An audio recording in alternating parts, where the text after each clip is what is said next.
Hey everyone, अगर channel को subscribe नहीं किया है तो कर लो। अविन कुछ पल उसे देखता रहा, फिर बिना कुछ कहे उसने चम्मच में थोड़ा खाना लिया और उसकी तरफ बढ़ा दिया। ठीक है, मन नहीं है तो मेरे लिए खा लो। उसके होठों पर हल्की मुस्कान थी। वैसे भी तुम्हें यूं भूखा देखना मुझे बिल्कुल भी गवारा नहीं, तो बस थोड़ा सा मेरे लिए। अविन के इतना प्यार से कहने पर आरोही ने बिना बहस किए धीरे से वो निवाला खा लिया।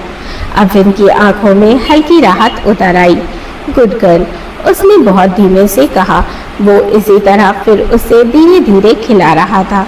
आरोही भी बिना कुछ बोले चुपचाप खा रही थी। अविन की नजर उसके चेहरे पर टिकी थी, जैसे वो तसल्ली कर रहा हो कि वो ठीक है। राठौर विला। अनय को खामोश देख मायरा को बहुत गुस्सा आ रहा था।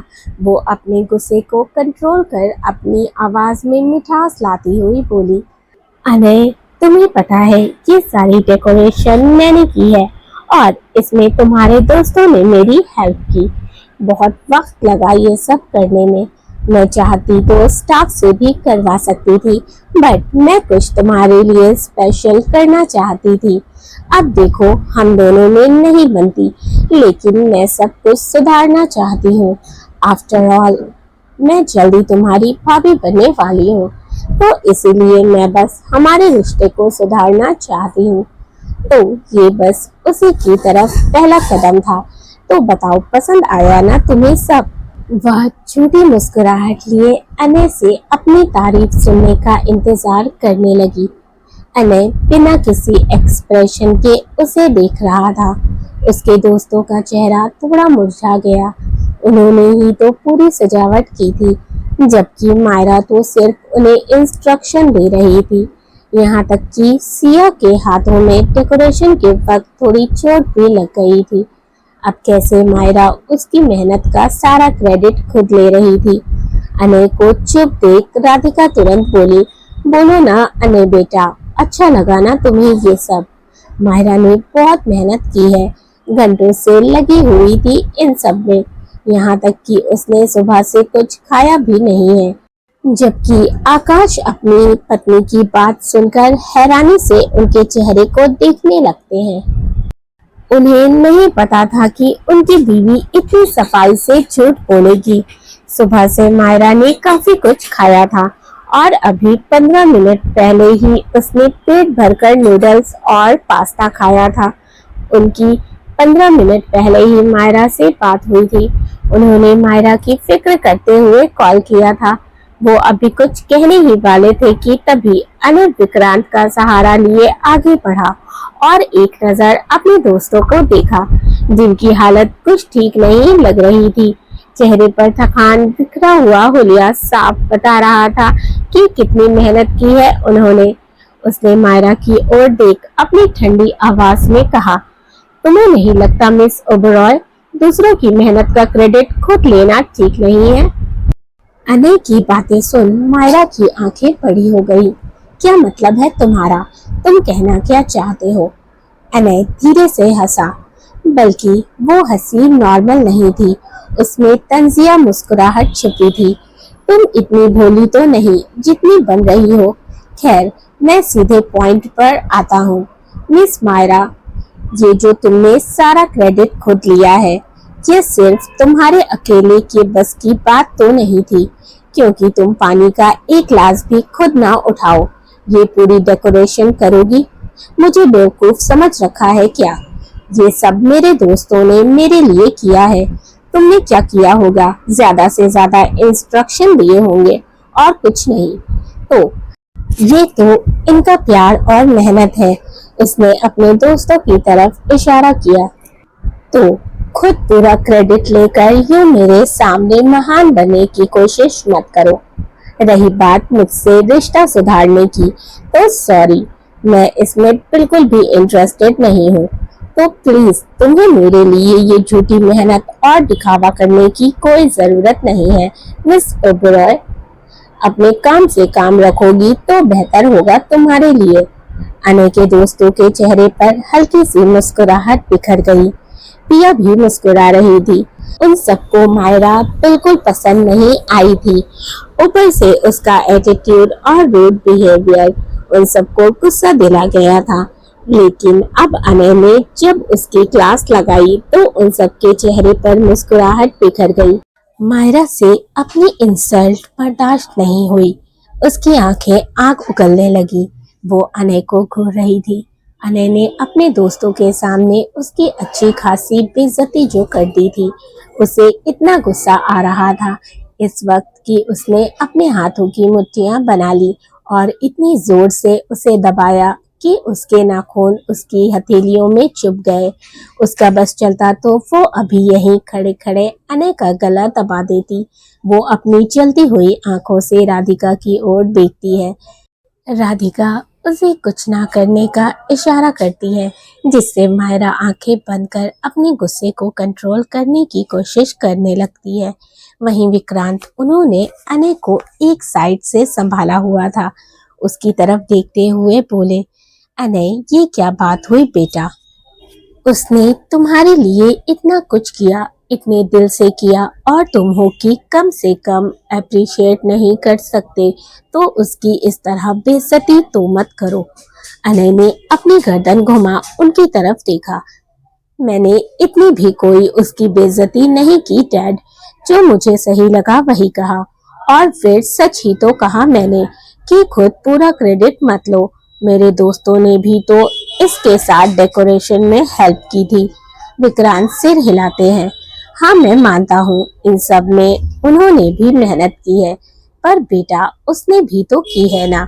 और फिर भी अगर तुम्हें उसे कुछ कहना है तो अकेले में कहते। अपने दोस्तों के सामने यूं उसकी इंसल्ट नहीं करनी चाहिए थी तुम्हें। उसे कितना बुरा लगा होगा। और फिर अगर उससे तुम्हें कुछ कहना ही था तो थोड़ा नरमी और प्यार से पेश आते। यूं इस तरह रूड होने की जरूरत नहीं थी।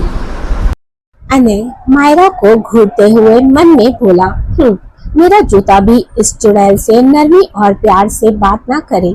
मेरा बस चले तो इस छिपकली को अभी छत पर ले जाकर वहीं से सीधे नीचे फेंक दूं।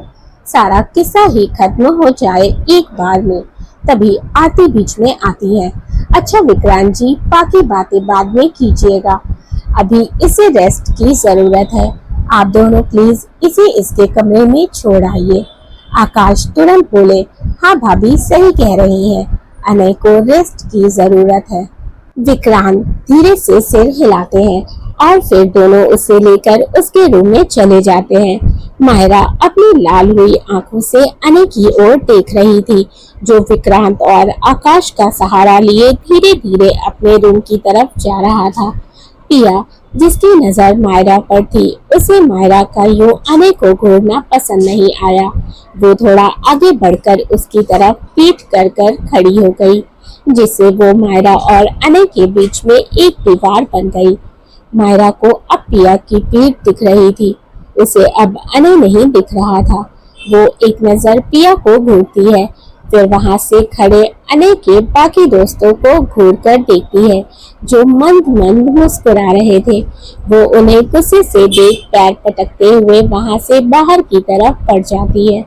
राधिका उसे पुकारती है, मायरा कहाँ जा रही हो बेटा? मायरा, मायरा बेटा। मायरा बिना कुछ जवाब दिए वहां से चली गई, जबकि आरती राधिका के पास आई और फिक्र से बोली, फिक्र मत करो राधिका, अभी वो गुस्से में है, पर ज्यादा देर नहीं रहेगी। आई नो, अनय को उससे इस तरह बात नहीं करनी चाहिए थी, लेकिन तुम तो जानती हो वो अभी अभी हॉस्पिटल से ठीक होकर आया है। इतनी बड़ी मुसीबत से लड़कर तो थोड़ा चिड़चिड़ा हो गया है, पर तुम फिक्र मत करो, वो ठीक हो जाएगा। मैं अनय को समझाऊंगी कि वो मायरा से इस तरह बात ना करे। राधिका, जो अनय का जिक्र होते ही गुस्से से लाल पीली हो उठी, ताना मारते हुए बोली, क्या फर्क पड़ जाएगा आरती, वह बहुत जिद्दी है, तुम कुछ भी कर लो, वो नहीं मानने वाला। बिल्कुल अव्यन की परछाई है, जैसे वो मेरी बेटी को हर दफा जलील करता रहता है, इसी तरह अनय भी हर दफा मायरा की इंसल्ट करता है। और आज तो उसने हद ही पार कर दी। अपने दोस्तों के सामने उसकी बेइज्जती की। तुम ही बताओ राधिका, क्या ये ठीक था? मेरी बेटी ने इतनी मेहनत की सिर्फ उससे अपने रिश्ते सुधारने के लिए। सुबह से लगी रही इतनी फालतू की सजावटों में। उसने ना कुछ खाया ना पिया। किसके लिए? सिर्फ और सिर्फ अनय के लिए। मुझे ये उम्मीद नहीं थी आरती। अनय ने मुझे बहुत डिसअपॉइंट किया। इतना बोल वो वहां से चली गई। आरती मायूसी से बस उन्हें जाते हुए देखती रह गई। तभी पिया उनके पास आई। आंटी, हमें अब चलना चाहिए, काफी टाइम हो गया है। आरती तुरंत बोली, अरे ऐसे कैसे बच्चों, तुम लोगों ने कुछ ना खाया ना पिया, अनय से भी ठीक से मिल नहीं पाए। एक काम करो, तुम सब अनय के पास जाओ, मैं डिनर लगवाती हूँ। पार्थ तुरंत बोला, अरे इसकी जरूरत नहीं है आंटी, हम अनय से मिलकर चले जाएंगे, आप प्लीज परेशान मत होइए। आरती मुस्कुराई, मेरे बच्चों, तुम लोगों ने इतनी मेहनत की लंच भी नहीं किया, जबकि मैंने इतना कहा। अब डिनर भी नहीं करोगे तो मुझे अच्छा नहीं लगेगा, ऊपर से सेहत अलग खराब होगी, इसीलिए अब कोई बहाना नहीं चलेगा। इसीलिए चुपचाप से अनय के रूम में जाओ और उससे बातें करो, मैं तब तक डिनर लगवाती हूँ, ठीक है? उनके इतना प्यार से कहने पर वह उन्हें मना नहीं कर पाए। बस धीरे धीरे सिर हिला दिया और अनय के रूम की तरफ चल पड़े। Rathore group of industries. इधर ऑफिस में एकदम पिन ड्रॉप साइलेंट था। किसी की हल्की सी भी आवाज नहीं आ रही थी। सभी एम्प्लॉयज एकदम खामोश अपने काम में लगे हुए थे। वजह थी अनुज। वो सामने खड़ा था। सब उससे बहुत डरते थे। वो अव्यन का बॉडीगार्ड होने के साथ साथ ऑफिस में मैनेजर भी था। उसकी प्रेजेंस सबको खामोश कर देती थी। वजह थी उसका गुस्सा। हाँ, अव्यन जितना तो नहीं, पर उसे भी गुस्सा बहुत आता था और आज तो उसके चेहरे पर बेशुमार गुस्सा नजर आ रहा था, जो उन सब पर किसी न किसी बात पर निकल रहा था। वो सब पर भड़क रहा होता है। निधि तो एक कोने में दुबकी बैठी अपने काम पर पूरा फोकस किए हुए थी। उसे तो सांस लेने की भी फुर्सत नहीं थी। अनुज ने उसे इतना काम दिया था कि फाइलों का पहाड़ ही उसकी टेबल पर लाकर पटक दिया था और साथ ही उस पर हर छोटी छोटी बात पर चिल्ला रहा था। वजह बस एक थी, उसने जो आरोही के साथ किया। अनुज को सब पता चल गया था। उसने सीसीटीवी फुटेज जब निकलवाई तभी उसे निधि की हकीकत का पता चल गया। बस फिर क्या था, आज सुबह से ही वो निधि को सबक सिखा रहा था। ढेरों काम देकर, उस पर सबके सामने चिल्लाकर, छोटी छोटी चीजों के लिए उसे दौड़ा रहा था। वो जब जब निधि को देख रहा था तो उसे बस इतना गुस्सा आ रहा था कि उसका बस चलता तो वह अभी बंदूक की सारी गोलियां उसके भेजे में एक साथ डाल देता। पर अफसोस, वो ऐसा कुछ नहीं कर सकता था क्योंकि वो अव्यन के परमिशन के बगैर कुछ नहीं करना चाहता था। उसने आज सुबह ही वो सारी डिटेल्स अव्यन को सेंड कर दी। अब बस वो उसके आने का इंतजार कर रहा था। इधर अव्यन बहुत ही प्यार से आरोही को अपने हाथों से खाना खिला रहा था। कुछ निवाले खाने के बाद आरोही नाम में सिर हिलाने लगी। तब अव्यन ने उससे मनाते हुए बड़े प्यार से 2-4 निवाले और खिला दिए। उसके बाद उसने जूस का ग्लास उठाया और धीरे धीरे उसे थोड़ा थोड़ा जूस पिला दिया ताकि उसे कमजोरी महसूस ना हो। शीतल जी के जाने के बाद आरोही पहले से काफी कमजोर हो गई। उसके बेहोश होने के बाद अव्यन ने बिना देर किए उसका पूरा चेकअप करवाया था। तभी से उसने सोच लिया था कि वो उसकी सेहत को लेकर हर वक्त एहतियात बरतेगा। वो उसके खाने पीने में बिल्कुल भी लापरवाही नहीं करेगा। उसकी हर जरूरत, हर जिद, हर ख्वाहिश का ख्याल रखेगा। खाना खत्म होते ही अव्यन ने टेबल पर रखी उसकी दवाइयाँ उठाई और पानी के साथ उसे दवा भी खिला दी। हालांकि आरोही वो कड़वी दवा खाना नहीं चाहती थी, लेकिन अव्यन ने जैसे तैसे मनाकर उसे खिला दी। जब उसने देखा कि आरोही ने खाना भी खा लिया, जूस भी पी लिया और दवा भी ले ली। तब जाकर उसके चेहरे पर सुकून दिखाई दिया। उसने राहत की एक सांस ली। कम से कम अब उसकी बेबी गर्ल ने ब्रेकफास्ट भी कर लिया था और दवा भी ले ली थी। फिलहाल उसके लिए यही सबसे ज्यादा जरूरी था। तभी उसकी जेब में रखा फोन वाइब्रेट हुआ। स्क्रीन पर अनुज शो हो रहा था। अविन की आंखें पल भर को ठंडी हो गई। उसे याद आ गया, आज ऑफिस में कुछ लोगों का हिसाब बाकी था। उसने कॉल रिसीव की।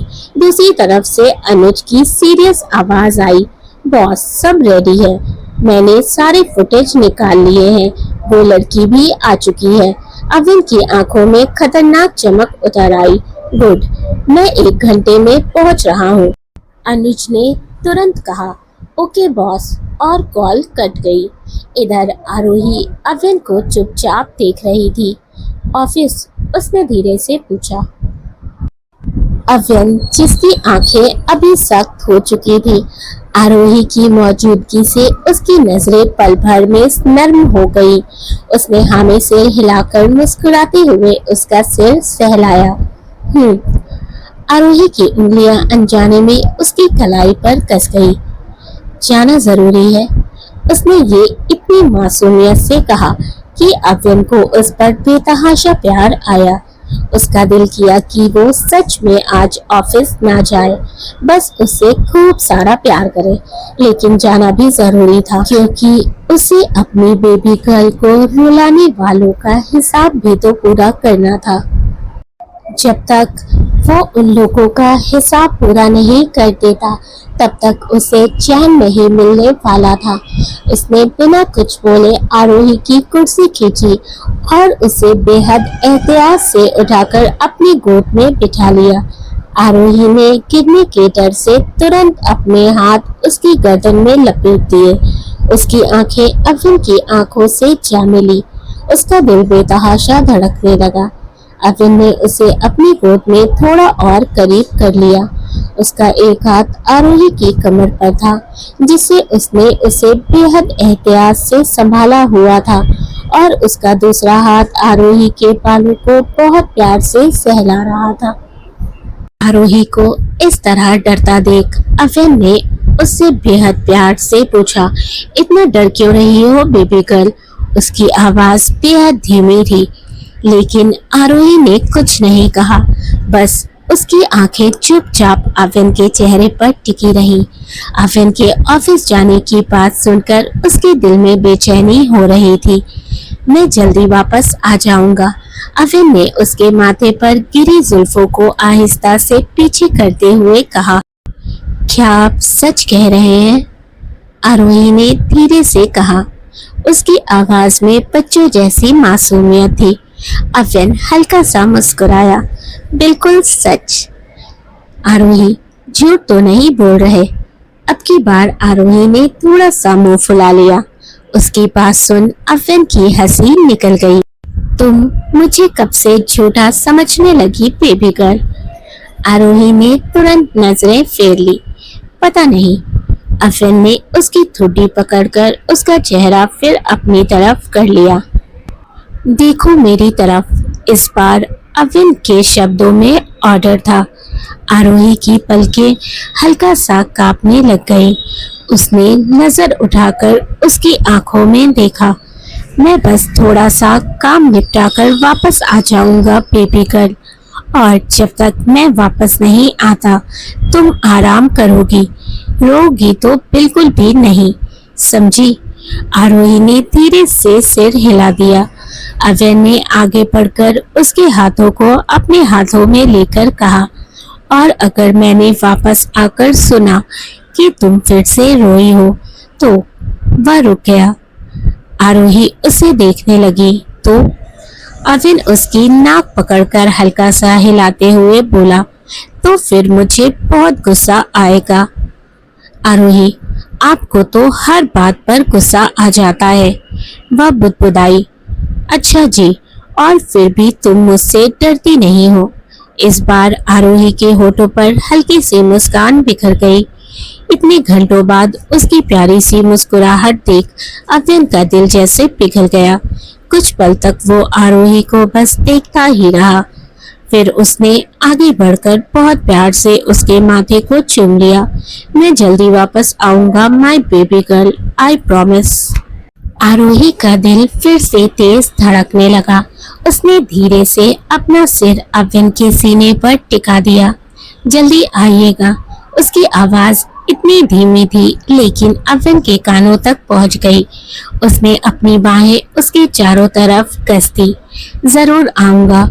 उसकी आंखों में अब पहले वाली नरमी नहीं बल्कि एक खतरनाक शक्ति फिर लौट आई थी, क्योंकि बाहर कुछ लोगों का हिसाब उसका इंतजार कर रहा था और आज अविन किसी को भी छोड़ने वाला नहीं था। उसने आरोही को एक नजर देखा, फिर खुद से और सटा लिया। कुछ देर बाद अविन उठा। उसने एक फीमेल स्टाफ को बुलाया जो स्पेशली उसने अपनी गैर मौजूदगी में आरोही की देखभाल के लिए रखी थी, जिसका नाम जूली था। उसे बुलाकर उसने आरोही का ध्यान रखने की सख्त हिदायत दी। फिर आखिरी बार आरोही की तरफ देखकर उसके सिर पर मोहब्बत से हाथ फेरा और बाहर निकल गया। आरोही आंखों में उदासी लिए उसे जाते हुए देखती रही। गाइस, आज मैं बिल्कुल भी नहीं पूछने वाली कि आप लोगों को स्टोरी कैसी लगी, या फिर वीडियो को लाइक कर दो या चैनल को सब्सक्राइब कर लेना। मैं बिल्कुल भी ऐसा कुछ नहीं कहूँगी, क्योंकि मेरा स्टोरी डालने का बिल्कुल भी मन नहीं था। और अब जैसे मुझे ये हो गया है कि मुझे स्टोरी लिखने का ही मन नहीं कर रहा है, तो जब तक मैं स्टोरी लिखूँगी नहीं, एपिसोड बना नहीं सकती, तो उस वजह से अब मेरा स्टोरी से बिल्कुल मन हट गया है। पता नहीं क्यों ये क्या हुआ है, कैसे हुआ है, आई डोंट नो, लेकिन बस ऐसा ही हो रहा है। मेरा बिल्कुल भी मन नहीं हो रहा है एपिसोड देने का, तो उस वजह से अब मेरा बिल्कुल मन नहीं करता कि मैं आगे के एपिसोड्स दूँ। बट एज अ राइटर मुझे बिल्कुल भी सही नहीं लगेगा कि अगर मैं स्टोरी को कंप्लीट ना करूं, इसलिए मैं स्टोरी को कंप्लीट करूंगी और शायद ये मेरी आखिरी स्टोरी हो यूट्यूब पर। अभी मैं फ़िलहाल यही बोल सकती हूँ। एंड किसी ने मुझे चैलेंज किया कि मुझे 1 महीने में 10K कंप्लीट करने हैं सब्सक्राइबर्स, लेकिन मुझे पता है कि ये नहीं होने वाला। तो जब ऐसा कुछ हो नहीं पाएगा तो मुझे अपने एफ़र्ट्स वहाँ पे लगाने ही नहीं है जहाँ मेरी ग्रोथ ना हो पाए। मुझे ये भी नहीं समझ आ रही कि मैं अभी क्या बोलूँ। आई थिंक मैं कुछ चीज़ें सही बोल दूँगी, कुछ गलत बोल दूँ। तो गाइज़ समझ लेना कि मुझे अभी नहीं समझ आ रही कि मैं क्या बोलूँ।